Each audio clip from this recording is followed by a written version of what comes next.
Thursday once again. As always, Dr. Joe Landers is here answering your pet questions. So if you have a question, give us a call right now, 460-KJRH.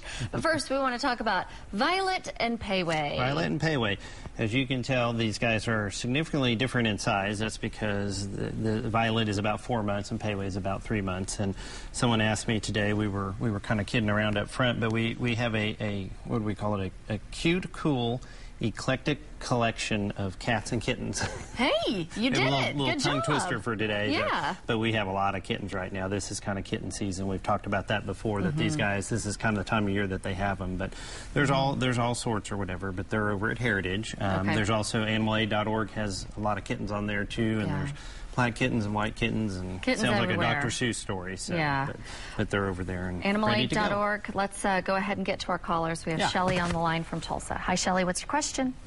Yes, I have a 2-year-old Rottweiler, and he has a lot of allergy problems, and especially around his eyes, there's a lot of drainage. Yep. And I was wondering, is there any long-lasting medicines that he can take, like over-the-counter or something? Well, not really over-the-counter, because mostly what you need, probably if they're really bad, is either some eye drops, a little bit of steroid in it, or sometimes they have to have an allergy shot or something. A lot of times we will treat some eye stuff, especially like in the little dogs, because the little white dogs get a lot of that discharge that you see pretty easily with some Benadryl.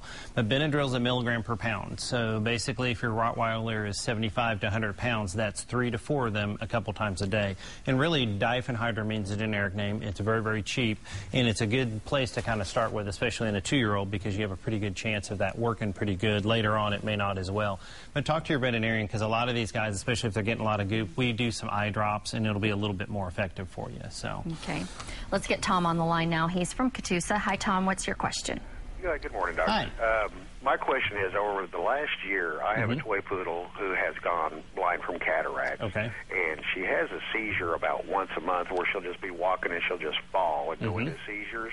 And her skin color and her hair color have gone to a dark caramel in the back. Do you think that it's time to put her down, or is there something Well, that's going to be something for you and your veterinarian to talk about, because it's really a quality of life issue, okay? We got different deals going on there, but certainly a blind dog can do okay, especially if it doesn't, is not near water or stairs. Seizuring, same type of deal. You don't want to be near water or stairs, and once a month really isn't too bad. Now it depends on how bad it is for the animal. A lot of times we have this talk. A lot of times with our clients, we talk about quality and quantity. To get cataracts, this dog's probably older. I can't remember what you said, but. At the same time, is it kind of worth it or not? And everybody has some beliefs and different deals, and certainly it sounds like maybe there's something going on where the animal's not moving around or doing very well.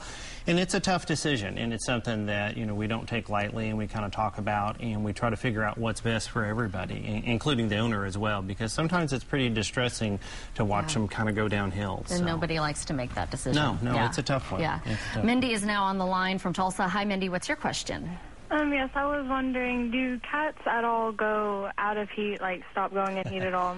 Not really. What they'll do is they're called induced ovulators, so they'll kind of zoom into it. They maybe go out for about 3 days, which honestly usually don't, and then they'll kind of do it. The best thing that you can do is have your cat spayed, because that will stop that. I promise you. There'll be no more babies, because like we said before, these guys are a product of someone not being spayed or neutered. It's okay. They can reproduce as long as, no matter how old they are? Well, I mean, I've seen a lot of cats be 8, 9, 10. Now, it's just like an older person. I mean, it's, complications, things kind of happen, but cats are kind of like rabbits. They're just sort of little reproductive machines. So, and they're very efficient. But yeah, have her spayed, and that will stop that howling and rolling, and because that's really kind of disturbing sometimes eliminates when lots you're trying of to problems. sleep. Yeah, absolutely. Dr. Landers here every Thursday answering your pet questions. If you missed the segment and you want to see it again, kjrh.com/pets.